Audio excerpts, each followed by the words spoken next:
Bien-aimé, je t'invite chez toi à chanter avec moi ce cantique tiré du recueil Gloire à Dieu.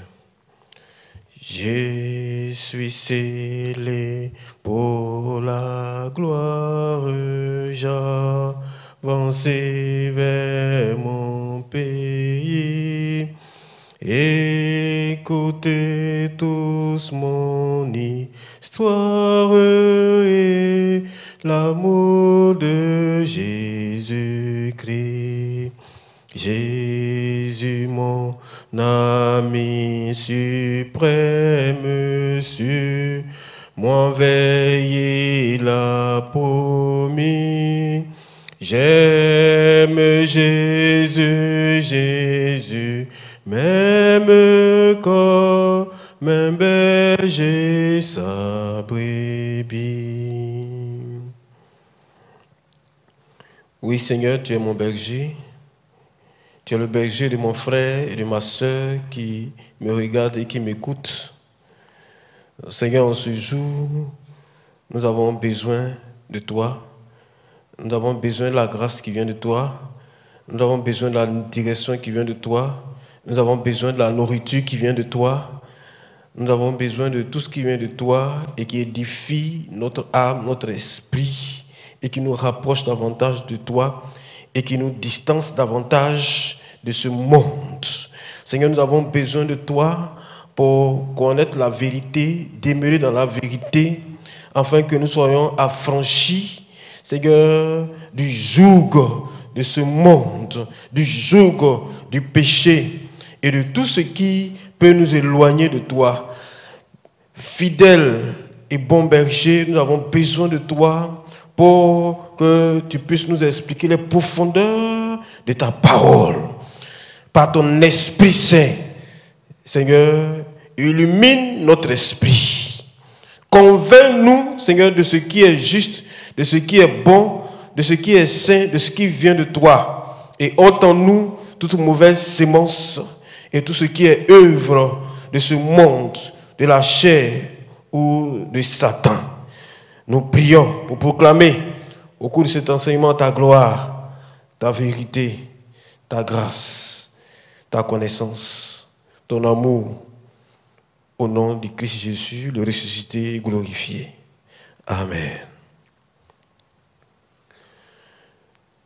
Bien-aimés, chers frères et sœurs, recevez donc chez vous et sur vous la grâce de l'Éternel, notre Dieu, de Jésus-Christ, le Dieu vivant qui s'est fait chair pour que nous ayons la vie éternelle qui a habité au milieu de nous, pour que nous soyons rapprochés à Dieu, nous soyons connectés à Dieu, pour que nous vivions la vie de Dieu, parce que Christ en nous, nous avons justement la grâce de bénéficier de la présence et de la faveur du Dieu qui était, avant que Christ ne vienne, un Dieu tout-puissant, le Dieu créateur, mais qui, par Jésus-Christ, est devenu donc notre Père. Et nous sommes devenus ses héritiers parce qu'il a fait de nous ses enfants, ses fils et ses filles. Recevez-le chez vous et en vous, au nom du Christ Jésus, notre Seigneur. Amen. Bien-aimés, nous voulons saluer de manière particulière tous les internautes qui nous suivent partout dans le monde, grâce aux différents canaux du jubilé de Cocody. Que Dieu vous bénisse et que Dieu bénisse tous ceux qui travaillent nuit et jour pour que vous nous recevez chez vous. J'ai parlé du COCOM, du jubilé de Cocody et de tous ceux qui l'animent. Que la grâce de Dieu soit sur nous tous, au nom de Christ Jésus. Amen. Bien-aimés, nous sommes donc dans la mouvance de notre thème de l'année qui s'intitule « Croître comme un palmier dans une conscience pure ». Et ce thème-là a été découpé en plusieurs rubriques. Et la première rubrique, nous l'avons donc déployée sur le premier trimestre. Il s'agissait essentiellement de de traiter de 3 thèmes. Les autres sous-thèmes ont été vus dans les moments d'édification et dans les autres moments que nous avons eu à passer ici avant que nous ne soyons confinés, avant que nous ne puissions être limités dans nos activités par le Covid-19. Et donc, pour rappel, nous avons vu la profondeur de l'homme. La profondeur de l'homme pour le premier trimestre. Pour le second trimestre, donc pour ce trimestre-là, nous allons voir la profondeur du monde. La profondeur du monde, ou si vous préférez, les profondeurs du monde, parce que le monde a plusieurs profondeurs. Et le troisième trimestre, nous allons voir les profondeurs de Satan. Nous allons voir les profondeurs de Satan. Oui, on va parler de ce monsieur-là. Nous allons voir les profondeurs de Satan. Nous allons voir dans les détails qui est Satan, qu'est-ce qu'il fait et qu'est-ce qu'il est en train de préparer contre nous et contre le monde. Nous allons voir, enfin, au 4e trimestre, les profondeurs de Dieu. Parce que, justement, il faut connaître Dieu dans ses profondeurs pour qu'on puisse mieux le servir, pour qu'on puisse mieux nous attacher, on puisse mieux s'attacher à lui et qu'on gagne sans douter le royaume des cieux, où il nous attend justement, où il y a beaucoup de choses qui nous attendent d'ailleurs. Mais donc, nous avons vu les profondeurs de l'homme. Nous allons voir maintenant les profondeurs du monde. Et en sous-thème, c'est-à-dire pour les 2 mois, le mois de mai et de juin, nous allons voir les sous-thèmes suivants, les œuvres du monde. Les œuvres du monde et ensuite la tradition des hommes. Les œuvres du monde et la tradition des hommes. Parler des profondeurs du monde n'est pas une invitation à un voyage au fond ou au centre de la terre à la manière du romancier français Jules Verne. C'est beaucoup plus profond, plus sérieux que cela. Mais on va se poser la question donc de savoir de quel monde voulons-nous donc parler? Comment est ce monde? Comment Dieu le voit-il? Quelles attitudes le chrétien doit adopter vis-à-vis du monde?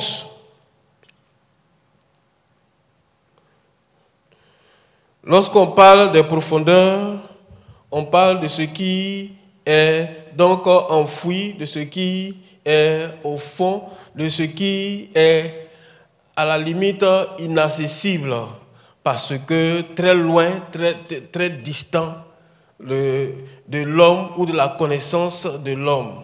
Donc, c'est les choses qui sont enfouies, c'est les choses qui ne sont pas forcément au vu et au su de tout le monde, sont les choses auxquelles certainement on n'est pas habitué parce que soustraites à nos yeux ou soustraites à notre connaissance. Donc, lorsque nous parlons des profondeurs du monde, nous allons voir ce qui peut ne pas être évident aux yeux des hommes dans le monde où nous sommes. Mais le monde, c'est quoi au juste?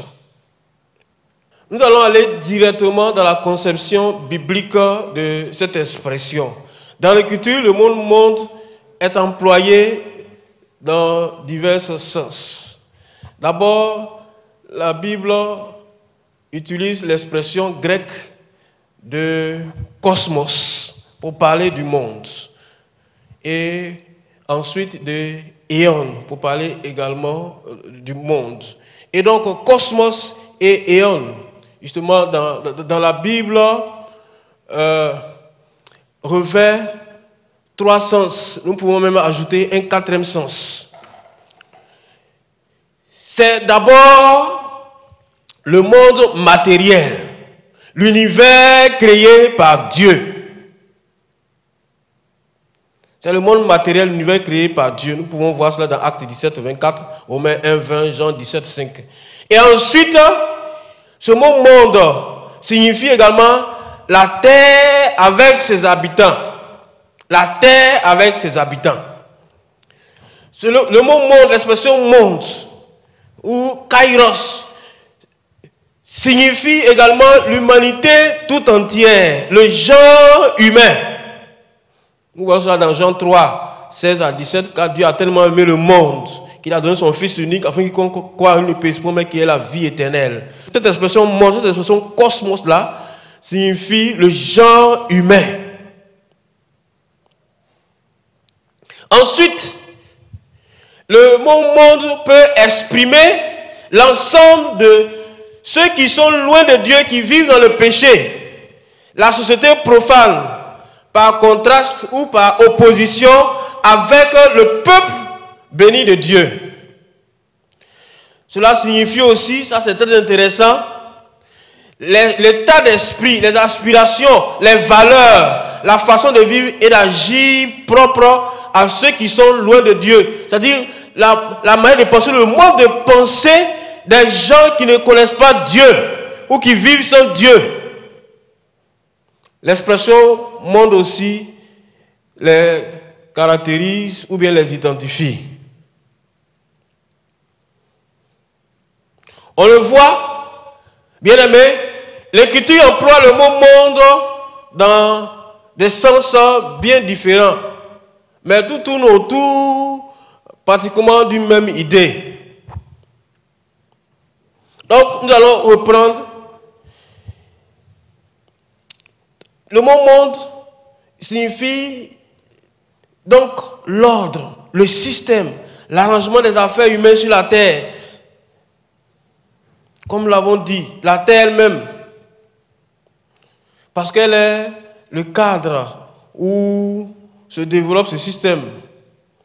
Et puis, tous ceux qui n'ont pas connu le Seigneur Christ, ou tous ceux qui l'ont rejeté, ou tous ceux qui vivent sans Christ, ou ceux qui véritablement animent ce système, ce mode de pensée qui est en dehors de Dieu ou qui est contre Dieu.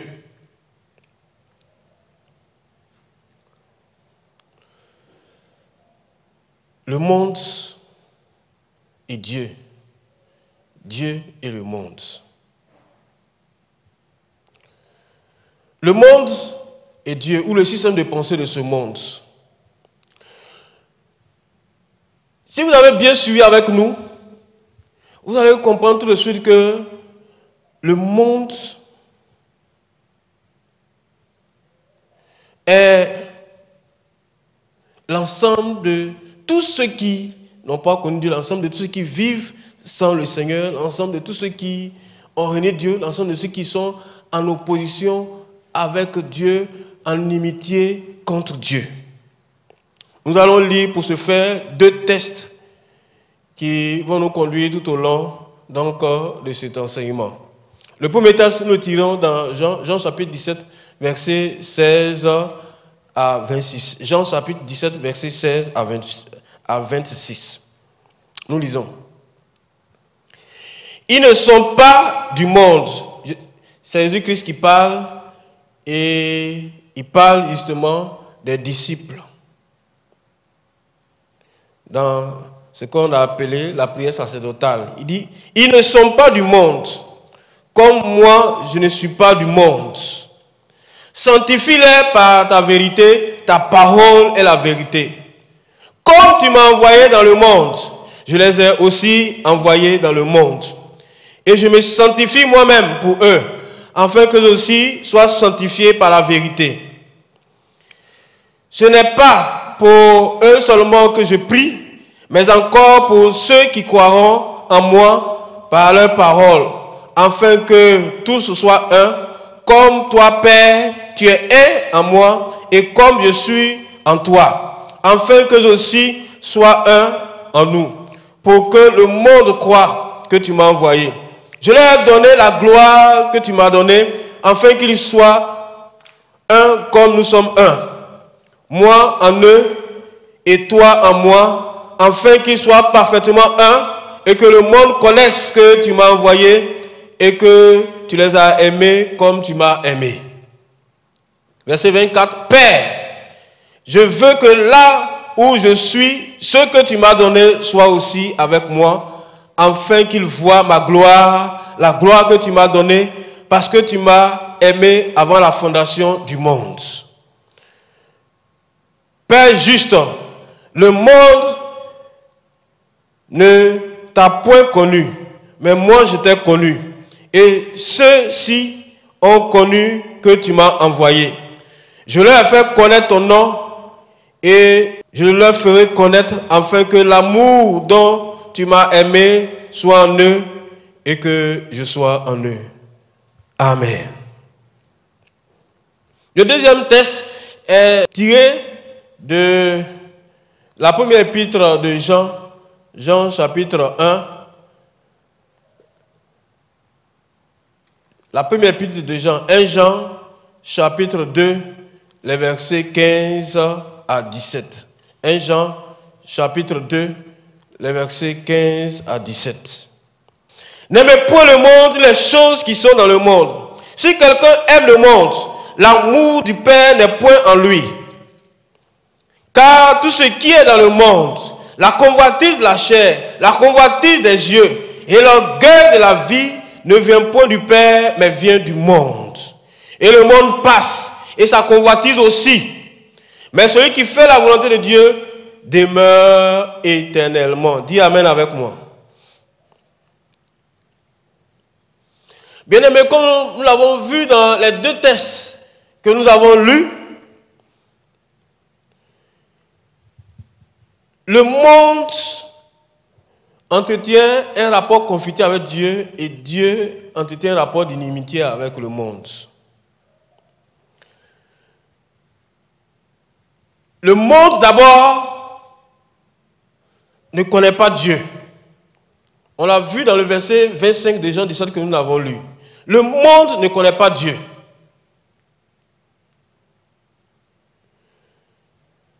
En effet, le monde est tout ce qui est étranger à Dieu et à la vie de Dieu.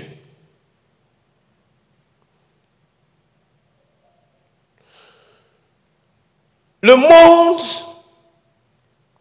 n'aime pas Dieu. Le monde n'aime pas Dieu. Le monde est ennemi de Dieu.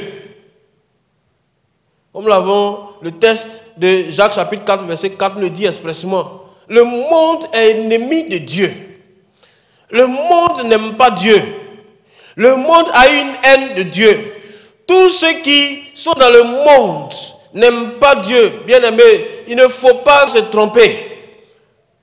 S'ils aimaient Dieu, ils allaient se retrouver à l'église ou bien dans une communauté avec toi. C'est parce qu'ils n'aiment pas Dieu qu'ils sont en dehors des communautés chrétiennes, en dehors des temples.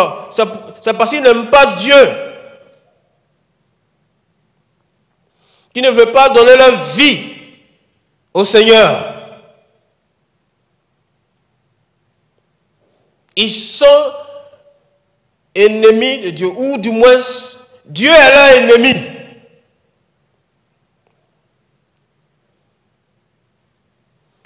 Non seulement Dieu est leur ennemi, mais les chrétiens même sont leurs ennemis.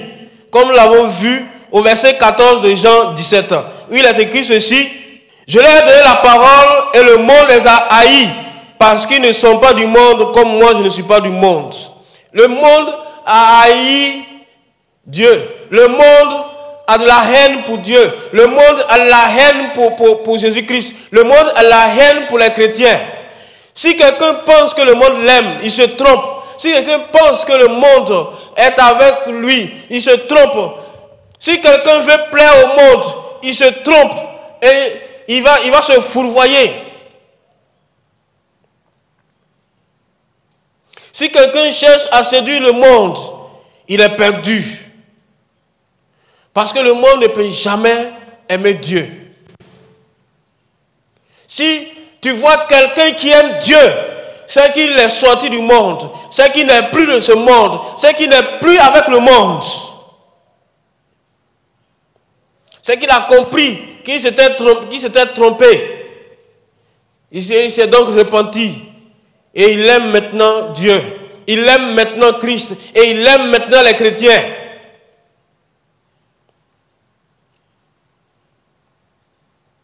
Sinon, vous pensez que c'est en vain que dans le monde entier, les chrétiens sont ainsi persécutés. Bien-aimés, allez-y sur le site qui parle de la persécution, de la chrétienté ou de la persécution des chrétiens. Vous allez voir que tous les jours, il y a des chrétiens qui sont tués, assassinés, emprisonnés, bâillonnés, maltraités. Et cela ne date pas d'aujourd'hui. Depuis le temps de Jésus, ils ont tué la plupart des premiers disciples. Ils ont tué tous les apôtres, sauf Jean.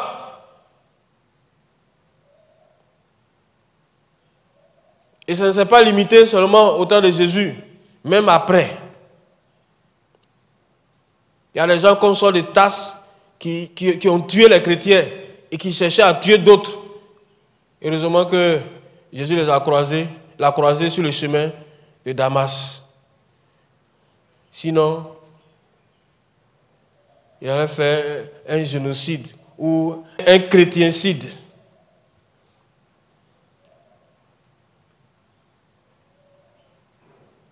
Bien-aimé,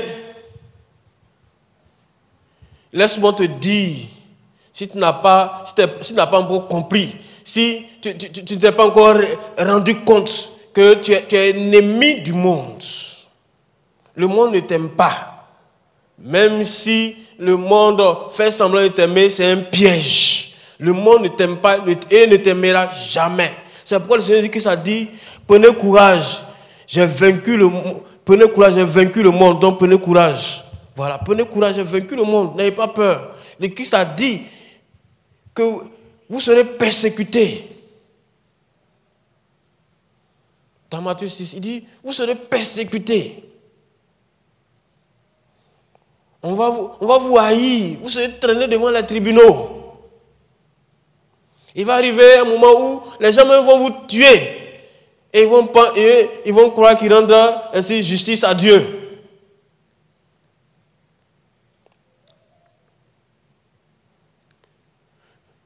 L'une des théories sur lesquelles Hitler s'est appuyé pour commettre le génocide des Juifs, et même certains génocides, les Noirs lui-même, quand il a vu les Noirs, même, c'est pas la peine. Dès qu'il attrape un Noir, même, il passe même pas du temps même dans les camps de concentration, directement dans les chambres à gaz pour être brisé. Donc, ce n'est pas seulement une affaire de Juifs, mais il y avait certaines personnes, certains groupes de personnes, ou groupes d'ethnies, ou groupes de nations que Hitler voulait exterminer.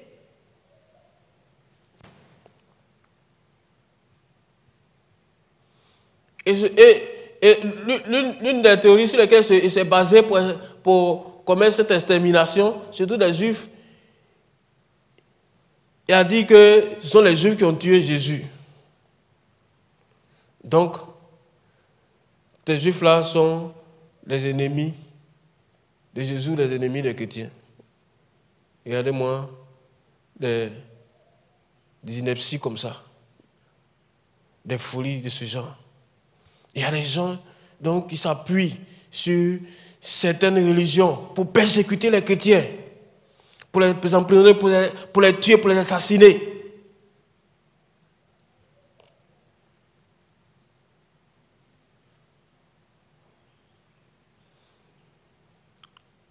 Aujourd'hui, regardez un peu, parcourez un peu l'actualité ou les sites chrétiens et voyez quels sont les pays où on persécute le plus les chrétiens. Vous allez tirer une déduction.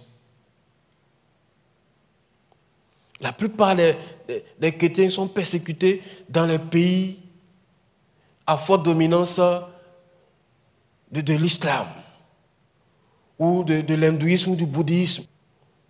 Bien aimé, je ne dis pas cela pour révolter quelqu'un, mais ce sont les réalités. On ne peut pas se voiler pour pratiquer la politique de l'autruche.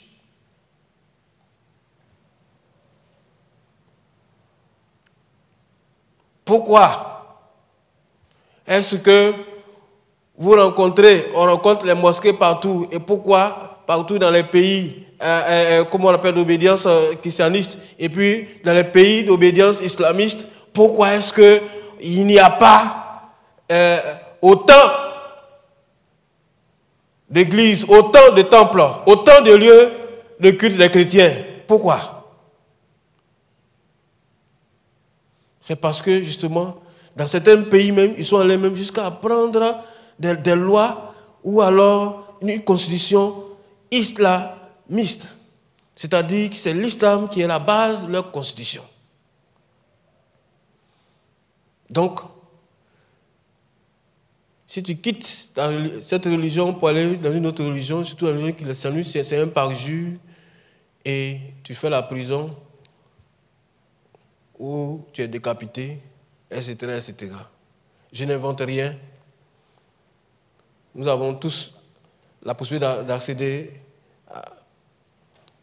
au site, visiter les sites, vous allez vous en rendre compte. C'est le lieu de prier pour ces nations-là. C'est le lieu de prier pour les bourreaux des chrétiens. C'est le lieu de prier, d'intercéder, bien-aimés, pour tous ceux qui persécutent la chrétienté, parce qu'ils ne sont pas dans la vérité. Et ils n'ont pas connu Christ. Et ils n'ont pas l'amour de Dieu. Mais c'est pour eux aussi que Christ est mort. Oui. Toi-même, avant que tu ne sois chrétien, tu étais païen. Tu étais ennemi de Dieu, bien. Dieu était ton ennemi. Donc, si Dieu devait juger quelqu'un, il aurait dû te juger. Tu aurais été la première à être jugé et condamné. Dieu, donc, les aime. Il faut que donc nous prions pour ces pays-là, pour ces nations-là, pour ces hommes et ces femmes, pour ces systèmes qui n'aiment pas Christ et qui n'aiment pas les chrétiens. Bien aimé, comme le disons, tous ceux qui n'aiment pas Christ, tous ceux qui n'aiment pas les chrétiens sont du monde. Nous devons donc les aimer, nous devons donc prier pour eux. Mais non seulement ils ont haï Christ, mais ils ont rejeté tout ce qui vient de Dieu, tout ce qui vient du Fils de Dieu. Ils ne reçoivent pas le Fils de Dieu, ils ne reçoivent pas Dieu lui-même. Nous allons voir par la suite comment, avec un exemple bien concret, comment le monde a rejeté Dieu, a rejeté Christ. À demain donc pour la suite, et que Dieu nous garde dans son amour, en priant pour le monde et pour tous ceux qui n'aiment pas les chrétiens, n'aiment pas Christ, ceux qui persécutent les chrétiens. Que le Seigneur vous garde dans son amour, dans sa paix, au nom de Jésus. Amen.